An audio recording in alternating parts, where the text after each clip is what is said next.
আমরা আগের ভিডিওতে বলেছিলাম যে ডব্লিউবিসিএস এর নোটিফিকেশন যে কোনো সময় প্রকাশিত হবে, কিন্তু এখনো ওবিসি সংক্রান্ত মামলার নিষ্পত্তি না হওয়ার জন্য সেই নোটিফিকেশন সম্পূর্ণ প্রকাশিত হয় নাই। তবে একটা সংক্ষিপ্ত নোটিফিকেশন ইতিমধ্যেই প্রকাশিত হয়েছে।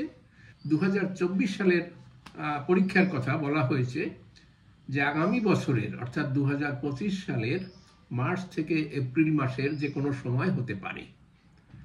অর্থাৎ ধরে নেওয়া যায় যে মার্চের মাঝামাঝি থেকে এপ্রিলের মাঝামাঝি এই কোনো টাইমে এই পরীক্ষাটি হতে পারে। এবং যারা ডব্লিউবিসিএস পরীক্ষার প্রিপারেশন নিচ্ছে তাদের জন্য বলা যেতে পারে যে এখনো যেটা এখানে বলা আছে যে এই পরীক্ষার সিলেবাস মোটামুটি সেই পুরানো ধরনেরই থাকবে। তবে এই পুরো সিলেবাস সহ পরীক্ষার দিন তারিখ, অ্যাপ্লিকেশন কখন নেওয়া হবে এটা সম্পূর্ণভাবে পিএসসি জানাবে। তবে যারা এই পরীক্ষা দিতে আগ্রহী, সদ্য গ্রাজুয়েট হয়েছে বা ইউনিভার্সিটি থেকে ডিগ্রি করে যারা বাইরে বেরিয়েছে, তারা অনেকেই ডব্লিউবিসিএস পরীক্ষা সম্পর্কে জানলেও এই পরীক্ষার বিভিন্ন দিক, এখানে কোন ধরনের চাকরি আছে, কোন ধরনের পদে প্রথম অ্যাপয়েন্টমেন্ট হবে, মাইনেপত্র কি, এ সম্পর্কে অনেকেরই ধারণা নেই। তাই আমরা এই ভিডিওতে সেই বিষয়ে সংক্ষিপ্ত আলোচনা করব এবং পরে আমরা দেখাবো পরীক্ষার সিলেবাস কি, কিভাবে প্রিপারেশন নিতে হবে, কি বইপত্র পড়তে হবে। তো এখানে আমরা প্রথমে আসি বয়সের ব্যাপারটা। কারা পরীক্ষা দিতে পারে? ডব্লিউবিসিএস এর 4টা গ্রুপ রয়েছে, তোমরা সবাই জানো, এ, বি, সি এবং ডি। এ গ্রুপের পোস্ট সবচাইতে উঁচু ধরনের সরকারি পোস্টের যে ডাইরেক্ট রিক্রুটমেন্ট, সেগুলো এখান থেকে হয়। যার মধ্যে WBCS executive, WBCS integrated revenue সার্ভিসের পোস্ট এখানে রয়েছে, ফুড অ্যান্ড সাপ্লাইজের পোস্ট রয়েছে ইত্যাদি। সেটা আমরা ডিটেলসে বলতে যাচ্ছি। বি গ্রুপে পুলিশ সার্ভিস। তা বয়স যেটা, আমরা প্রথমে বয়সের ব্যাপারটা মিটিয়ে নিই। এ এবং সি গ্রুপ, এই দুই গ্রুপে যারা পরীক্ষা দিতে চায় তাদের জন্য বয়স হচ্ছে 21 বছর থেকে 36 বছরের মধ্যে হওয়া চাই। কিন্তু যারা পুলিশের জন্য নির্বাচিত হতে চাইছেন বা পুলিশ হবে বলে যারা আশা করছে, তাদের বয়স, তারা 1 বছর আরো কম বয়স থাকলেও এই পরীক্ষা দিতে পারবে। অর্থাৎ 20 থেকে 36 বছর বয়সের মধ্যে তারা এই পরীক্ষা দিতে পারবে। আর ডি গ্রুপের বেলায় একটু রিল্যাক্স করা হয়েছে। সেখানে সেই 36 যেটা, সেটাকে 39-এ প্রলম্বিত করা হয়েছে। অর্থাৎ যাদের বয়স 21 কমপ্লিট হয়েছে এবং যাদের বয়স 39 অতিক্রান্ত হয়নি, তারা এই পরীক্ষায় বসতে পারবে। আবার রিজার্ভ পোস্ট যেগুলো এসসি এবং এসটি, তাদের জন্য 5 বছরের যে রিল্যাক্সেশনের ব্যাপার সেটা রয়েছে। এবং ওবিসির ক্ষেত্রে তারা আবার আরো 3 বছরের বেনিফিট পাবে। অর্থাৎ 36-এর পরে 3 বছর ওবিসির ক্ষেত্রে, এবং যারা এসসি এবং এসটি তারা তারপরে 36 প্লাস 5 ইয়ার্স তারা সেই সময় পাবে, সুযোগ পাবে পরীক্ষা দেওয়ার। এবারে শারীরিক সক্ষমতার ব্যাপার। শারীরিক সক্ষমতার বিভিন্ন দিক দেওয়া হয়নি, তবে বি গ্রুপ সার্ভিসের জন্য কেবলমাত্র পুরুষ প্রার্থী, তাদের জন্য 1.65 মিটার অর্থাৎ 1 মিটার 65 সেন্টিমিটার, এবং মেয়েদের ক্ষেত্রে 1.50 মিটার অর্থাৎ 1.5 মিটার উচ্চতা থাকতে হবে। শরীরের অন্য দিক বলা নেই। এছাড়া যেটা রয়েছে সেটা চোখের দিক, সেগুলো মেডিকেল টেস্টের জন্য স্ট্যান্ডার্ড লেভেল আছে, সেটা হলেই এই সার্ভিসে জয়েন করা যাবে। পাহাড়ের যারা যেসব প্রার্থী, তাদের ক্ষেত্রে পুলিশের জন্য উচ্চতায় কিছু ছাড় আছে। বাকি ক্ষেত্রগুলোতে কিন্তু শারীরিক মাপজোক বা শারীরিক সক্ষমতা স্ট্যান্ডার্ড হতে হবে, কিন্তু সেখানে এরকম কোনো কড়াকড়ি নেই যে এই উচ্চতা, এই ওজন ইত্যাদি থাকার প্রয়োজন আছে, সেসব নিয়ে এখানে নেই। এবারে আমরা আর একটা দিকে যাই। যেহেতু এটা ওয়েস্ট বেঙ্গলের পরীক্ষা, তাই যারা সিলেক্টেড হবে, এখানে যারা পরীক্ষায় বসবে, তাদের বাংলা ভাষা সম্পর্কে জ্ঞান থাকতে হবে। কারণ সর্বভারতীয় যে বিষয় থাকে, যে কোনো চাকরির জন্য যে কোনো লোক সেখানে পরীক্ষায় বসতে পারে, এই বিষয়টা থাকার কারণে তারা কিন্তু তাদের পশ্চিমবঙ্গের চাকরির জন্য বাংলা ভাষা পড়তে, লিখতে এবং বলতে জানতে হবে। অর্থাৎ এই তিনটা দিক, যেটা লেখা, পড়া এবং বলা, এই তিনটা কোয়ালিটি তাদেরকে থাকতে হবে বাংলা ভাষার উপরে। অর্থাৎ টু দ্যাট এক্সটেন্ট নলেজ থাকলেই তারা এই ওয়েস্ট বেঙ্গল পরীক্ষার জন্য সিলেক্ট হতে পারবে। এবারে আমরা একটু যাই এই ডব্লিউবিসিএস এর আরেকটু বিস্তারে যাই, যেখানে কি ধরনের পোস্ট আছে। অর্থাৎ এটা কি ডব্লিউবিসিএসটা সমস্তটা একটাই চাকরি? নিঃসন্দেহে না। এ গ্রুপের জন্য যে পোস্টগুলো রয়েছে সেখানে আমরা একটু বলে দিচ্ছি যে West Bengal civil service executive, এই একটা পদ। এটাই বেশিরভাগ পরীক্ষার প্রার্থীদের কাঙ্ক্ষিত থাকে, তারা এই পদে যেতে চায়, কারণ এই পদটাই হচ্ছে সর্বোচ্চ পদ, যাদের ব্লক ডেভেলপমেন্ট অফিসার থেকে পোস্টিং শুরু হয়, ক্রমশ deputy magistrate, sub divisional officer অর্থাৎ এসডিও, এডিএম, ডিএম এবং সেইভাবে সেক্রেটারিয়েটে বর্তমান পরিস্থিতিতে সেক্রেটারি পর্যন্ত উন্নত হতে পারে, সেখানে উন্নীত হতে পারে।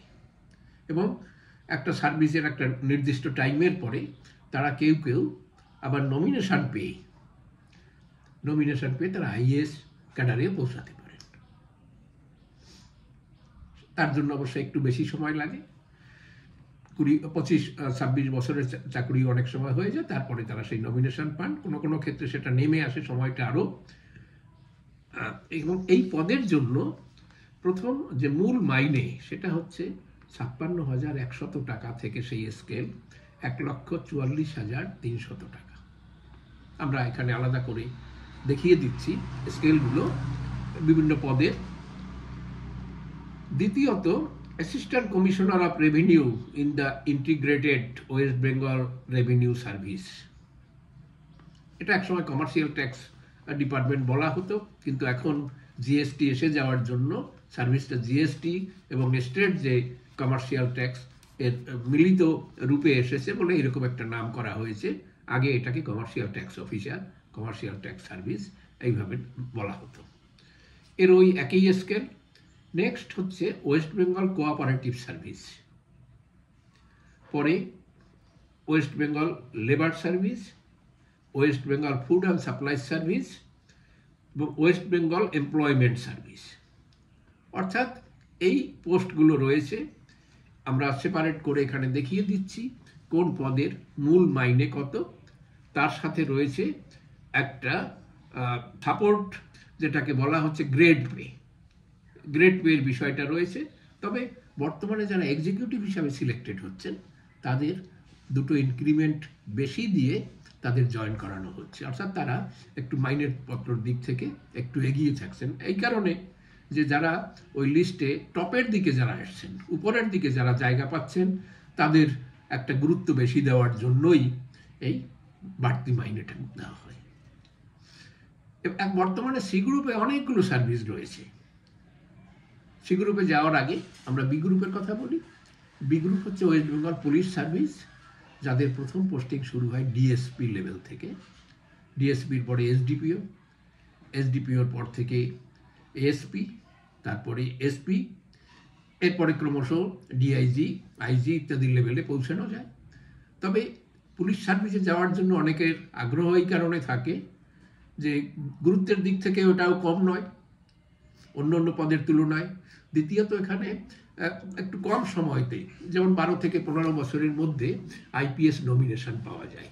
এখানেও চাকরিতে জয়েন করার সময় যে মূল মাইনে সেটা এক্সিকিউটিভদের মতোই একই রকমের মাইনে থেকে শুরু হয়। এবারে আসি আমরা গ্রুপ সি পদের কথায়। গ্রুপ সিতে রয়েছে অনেক পোস্ট। তার মধ্যে প্রথমে রয়েছে superintendent of district correctional home, অর্থাৎ জেল ডিপার্টমেন্টের জেলা পর্যায়ের যে জেল, যেটা সেই জেলের সুপারিনটেন্ডেন্ট হিসাবে অ্যাপয়েন্টমেন্ট। এখানে এর সি গ্রুপের সমস্ত স্কেলের তুলনায়, সমস্ত মাইনেপত্রের তুলনায় এদের মাইনেটা বেশি। আগে জয়েন্ট বিডিওদের মাইনে সবথেকে বেশি ছিল, কিন্তু সেখানে জয়েন্ট বিডিওতে একটু পরে আনা হয়েছে।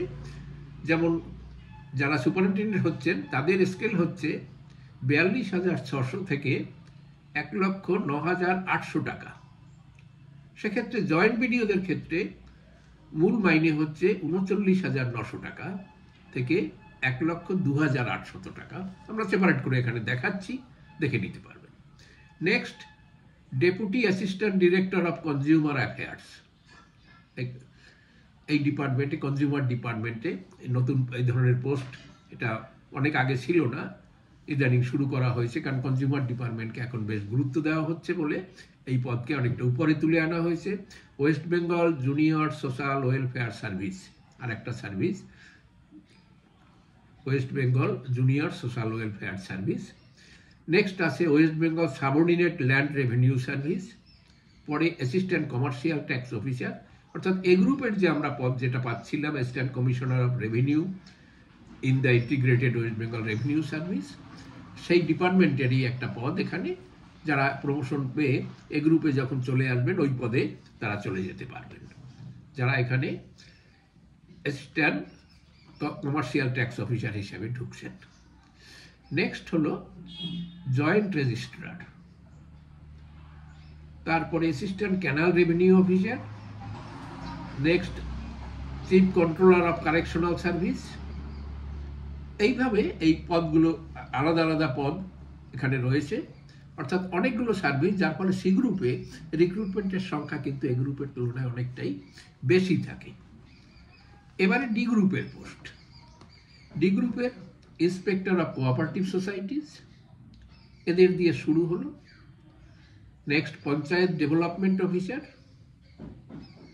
তারপরে রিহ্যাবিলিটেশন অফিসার পঞ্চায়েত ডিপার্টমেন্টের। এইভাবে ডি গ্রুপের পোস্ট এলো। তাহলে আমরা চারটা সার্ভিসে, চারটা গ্রেডে কি কি ধরনের পোস্ট আছে তার পরিচয় আমরা এখানে পেলাম। পরীক্ষা সম্ভবত আগামী মাসে যে আগামী বছরে যে হওয়ার কথা আছে তার জন্য প্রিপারেশন নেওয়ার এখন সময় এসে গেছে। যারা এখনো পুরোদস্তুর প্রিপারেশন নেওনি তাদেরকে বলবো সময় নষ্ট না করে দ্রুত পড়াশোনা শুরু করো, এবং আমরা এই ভিডিওকে দীর্ঘ না করে আমরা আর একটা অংশতে, পরবর্তী অংশতে পরীক্ষার সিলেবাস এবং কি কি বইপত্র পড়তে হবে, কিভাবে প্রিপারেশন নিতে হবে, সেই পরিচয় আমরা দ্বিতীয় অংশে দেব।